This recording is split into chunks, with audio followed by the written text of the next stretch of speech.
நம்மளோட வாழ்க்கையில் மிகவும் முக்கியமானதுன்னா அது தண்ணி. இந்த நிலத்துலேருந்து எப்படி தண்ணி வருது, மழை நீர் எப்படி வருது, எங்கே உருவாகுதுன்னு நிறைய சந்தேகம் இருக்கும். அந்த சந்தேகத்தை தீர்க்கணும்னா இந்த ஃபேக்ட்ஸை பாருங்கள். இப்போ சயின்ஸ் என்ன சொல்ல வருதுன்னா, மழை உருவாக முக்கிய காரணம் வானத்தில் இருக்கிற மேகம் தான். நம்ம பூமியில் இருக்கிற நீரை சூரியன் அதோட வெப்பத்தால் ஆவியாக்கும்.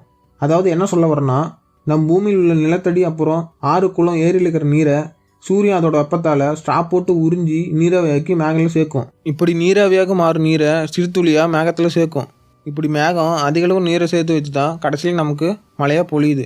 இப்படி பெய்கிற மழை ஆறு ஏரி வழியாக கடலுக்கு போகும். அப்புறம் என்ன, கடல் நீரை மறுபடியும் சூரியன் உறிஞ்சி அதை ஆவியாக்கி மேகத்தில் சேர்த்து மீண்டும் நமக்கு மழையை தருது.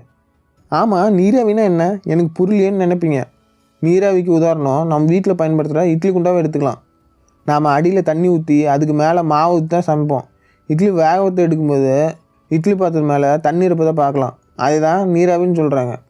அதாவது நீர் ஆவியாகி வெளியே போக முடியாமல் அதிகளவு மூடி மீது படுவதால் தான் இட்லி பாத்திரம் மேலே அதிகமாக நீர் துளி இருக்கும். இந்த நீராவி தத்துவமே நமக்கு மழை பொழிய காரணம். உங்களுக்கு ஒரு டவுட் இருக்கும், மழை ஏன் ஒரே நேரத்தில் எல்லா இடத்துலையும் பொழிவதில்லை? நாம் சில நேரங்களில் கவனித்திருப்போம், நம்ம இருக்கிற இடத்துல மழை பெய்யும். அப்புறம் நம்ம ஃப்ரெண்டுக்கு ஃபோன் பண்ணி கேட்போம், மச்சி இங்கே ஒரு மழை அங்கே மழையான்னு கேட்போம். அவனும் பதிலுக்கு அப்படி ஒரு அறிகுறியே இல்லையாடான்னு சொல்லுவான். ஏன் இப்படி நடக்குதுன்னா, எல்லா மேகலையும் நீர் சேர்த்து வைக்கிறது இல்லை. நீர் சேர்த்து வைக்கிற மேகமே நமக்கு மழையை தருது. இப்படி எல்லா இடத்துலையும் நீர் மேகம் இல்லாததால் எல்லா இடத்துலையும் மழை பொழிவதில்லை. இந்த காரணமாகத்தான் ஒரு இடத்துல மழை பொழியும், வேறொரு இடத்துல மழை பொழியாது. ஆலங்கட்டி மழை சாதாரண மழை எப்படி உருவாதுன்னு பார்த்தோம்.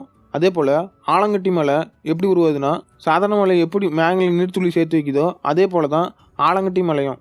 நீர் மேகங்களை சேர்த்து வைக்கும் நீர்த்துளி கீழ்ப்பகுதியில் நீராகவும் மேல் பகுதியில் -10 டிகிரியாக இருப்பதால் பனிக்கட்டியாக மாறி ஆலங்கட்டி மழையாக வருது. கீழே இருக்க நீரை மேல் நோக்கி இருப்பதனால வெப்பநிலை குறையும். -டிகிரி அளவிற்கு செல்வதால் நீர் பனிக்கட்டியாகி அதிக அடியினால் கீழ் நோக்கி நமக்கு ஆலங்கட்டி மழையாக பொழியும். அமிலமலை அதாவது ஆசிட் ரெயின். சாதாரண மழை எப்படி உருவாகிறதோ அதே போல் தான் இந்த அமிலமலையும். ஆனால் எப்படி அமிலமலையாக பொழியுதுன்னு என்ற கேள்வி வரலாம். இந்த அமிலமலை கிராமங்களில் பொழிவதில்லை, நகர்ப்புறங்களில் தான் பெரும்பாலும் பொழியுது. இது காரணம் அங்குள்ள மாசடைந்த காற்று.